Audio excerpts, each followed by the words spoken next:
tolong hamba atau budak tu tujuannya untuk bantu kita, kan ringan sikit kerja kita.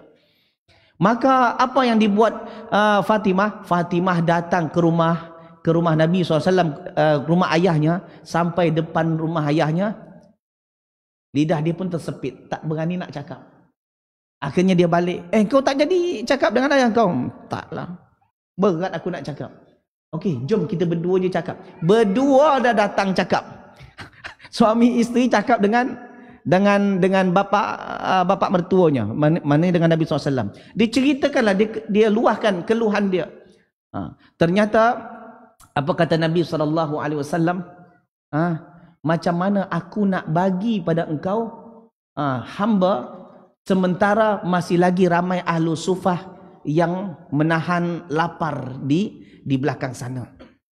Sebab Sufah tu dekat dengan rumah Ali, bersebelahan jemaah. Ini rumah Ali, itu pagar tu atau Sufah tu, ahlu Sufah. Jadi jemaah dikasih oleh Allah, kalau pergi umrah nanti masuk ke Raudah, ada kuburan Nabi. Ini semua dah pernah pergi umrah? Belum? Yang belum, saya doakan mudah-mudahan pergi umrah dengan masa dekat insya-Allah. Kalau boleh pergi dengan saya nanti.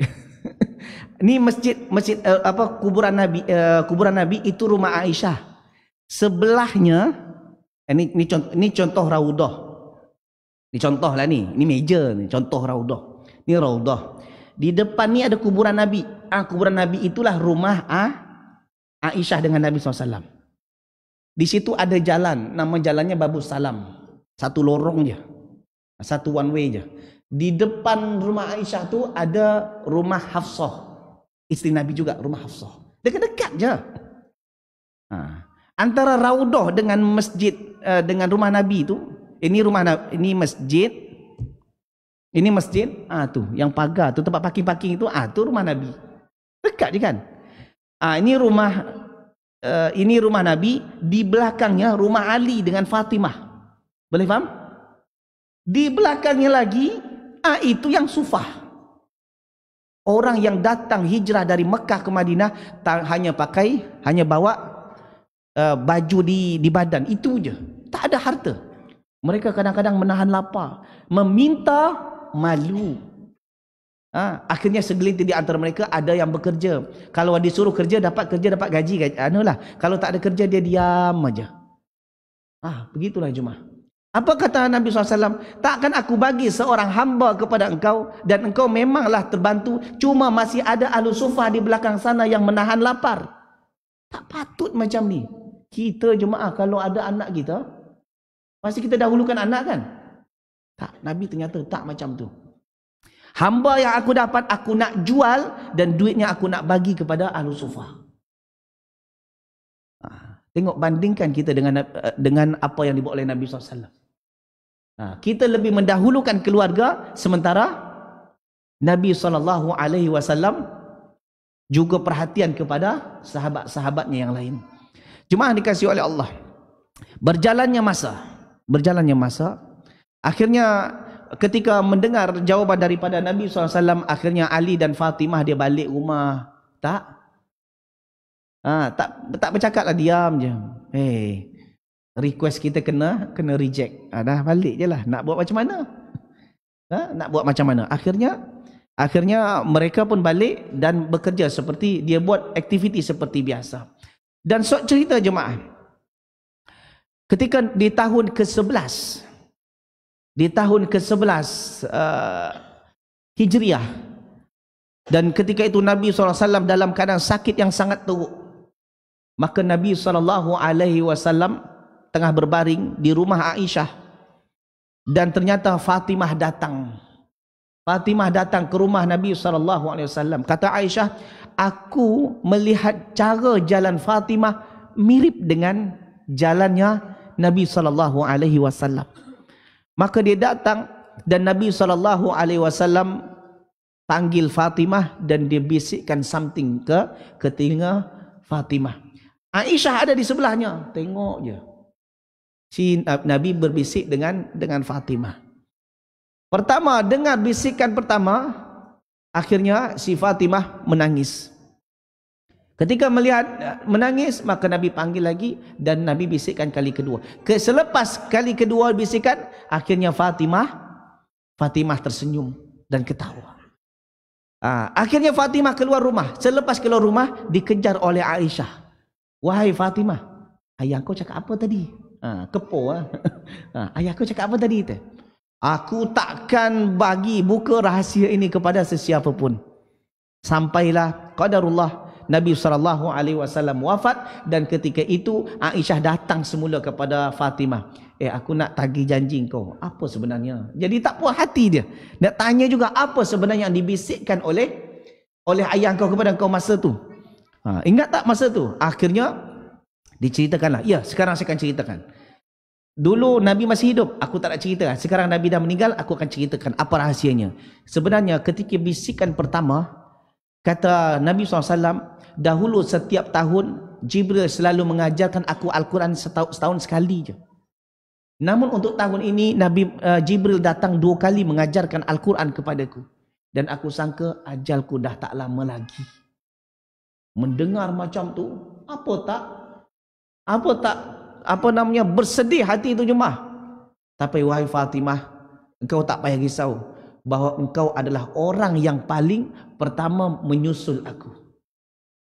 Maka Fatimah menangis. Ketika menangis, dipanggil lagi, wahai Fatimah, redha tak engkau kalau engkau akan menjadi pemimpin wanita ahli surga?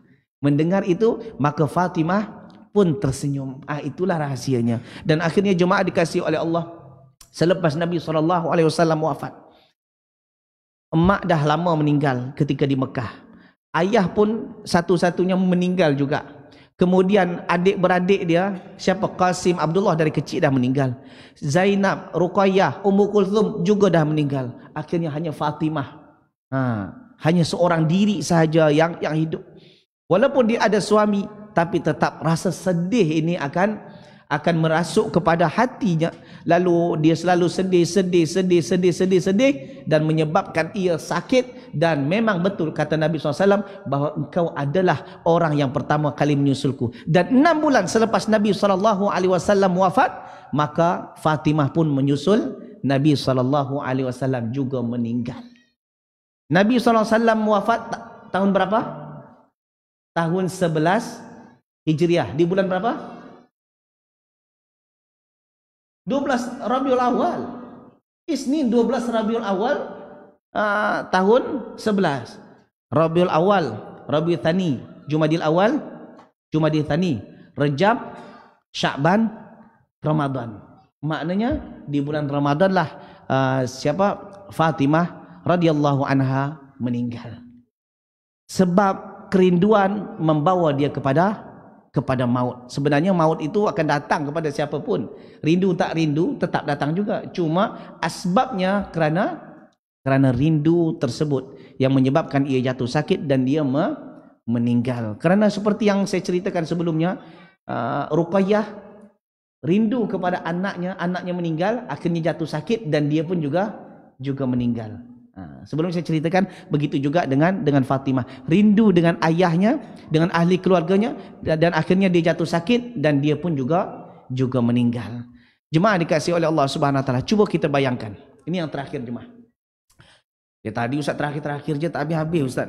Saya tutuplah dulu supaya jemaah puas hati. Tutup tak tutup, dia ilmu tu dah saya hafal lah. Jadi tutup tak guna pun.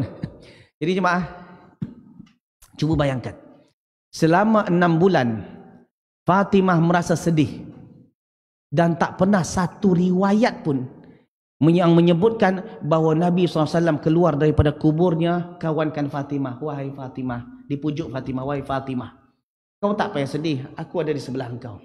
Tak ada mana-mana riwayat yang macam ni jemaah.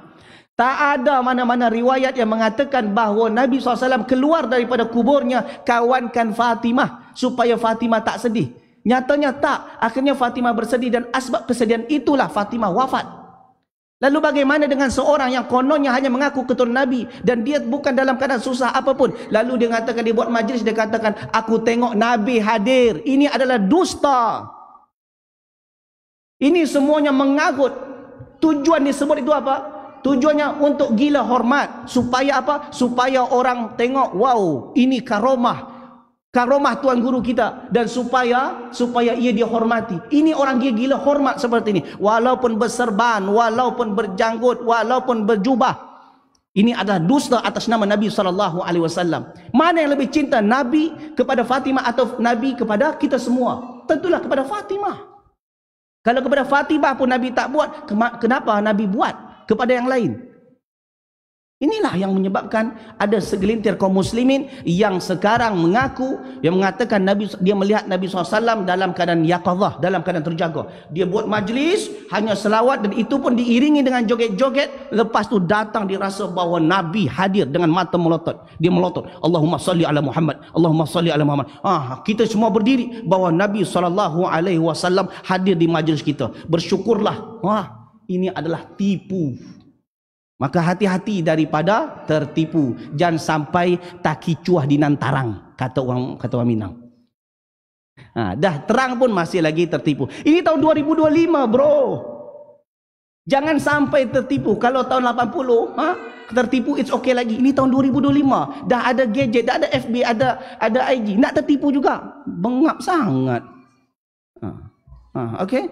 Allah Ta'ala alam besar. Okey, jadi jemaah dikasihi oleh Allah, apabila ada orang mengaku saya melihat Nabi dalam keadaan terjaga, ketahuilah itu adalah dusta. Jadi apa poin yang boleh kita petik dari sini jemaah? Sebenarnya banyak. Di antaranya bahawa bahawa Nabi SAW sangat cinta kepada Fatimah, tapi dia juga cinta kepada menantunya, dan ketika ada pernikahan dia tak menyusahkan menantunya. Dan kemudian Nabi SAW bagi laluan kepada Ali kerana Ali masih bujang, sementara Abu Bakar dan Umar bin Khattab dia dah menikah. Bagi laluan pada bujang. Jemaah kalau ada duit niat nak poligami, contohlah ni, niat poligami, duit cukup. Tapi ada kawan jemaah yang masih bujang, dia nak kahwin tapi tak ada dana. Sedekahkan duit tu. Setuju muslimat? Setuju. Kata yang dah kahwin tu, ya setuju. Macam tu patutnya tu. Gitu jemaah. Ustaz, kita kan membantu orang. Betul, membantu. Tapi kan ada anak bujang, suruh dia, bantu dia. Macam tu cara jemaah. Bagi laluan pada bujang-bujang. Supaya apa? Supaya jemaah kita yang bujang-bujang ni tak jadi lapuk. Jangan jadi bujang lah. Lapuk. Kasihan juga anak dara yang tak ada suami. Macam tu cara dia. Okey? Allah Taala alam bisawab. Ada soalan jemaah?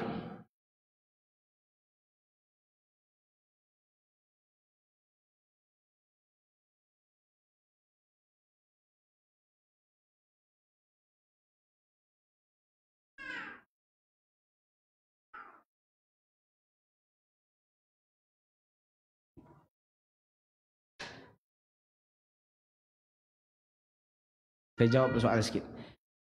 Daripada Reza, hayyakallah Ustaz.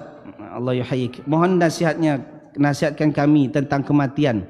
Kerana dalam minggu ini sudah 2 saudara kami yang meninggal. Innalillahi wa inna ilaihi raji'un. Ingat, kullu nafsin dha'iqatul maut, setiap yang bernyawa pasti akan meninggal. Akan mati. Siap tak siap, suka tak suka, pasti kita akan mati. Dan ingat, apabila kita hidup di atas muka bumi, di atas iman dan takwa kepada Allah, andai pun terpisah dengan kematian, dia akan bertemu nanti di surga Allah Subhanahu wa taala. Satu destinasi yang sama. Fa amma man utiya kitabahu bi yaminih fasawfa yuhasabu hisaban yasira wa yanqalibu ila ahli masrura. Orang yang dapat buku catatan amal di sebelah kanan. Kemudian dia akan dihisap dengan hisapan yang mudah. Nanti di hari kiamat dia akan kembali berkumpul dengan ahli keluarga yang sama-sama beriman. Tapi kalau tak beriman, tak ada amal soleh, maka habislah. Habis. Walaupun di dunia bersama, di akhirat dia akan terpisah. Satu boleh jadi sama-sama dalam neraka, boleh jadi satu di surga, satu di neraka. Dan ingat, insya-Allah orang yang pergi, dia bukanlah berpisah untuk selamanya, cuma hanya tunggu time-nya saja. Destinasi yang sama, yaitu alam barzakh. Allah Ta'ala alam besar.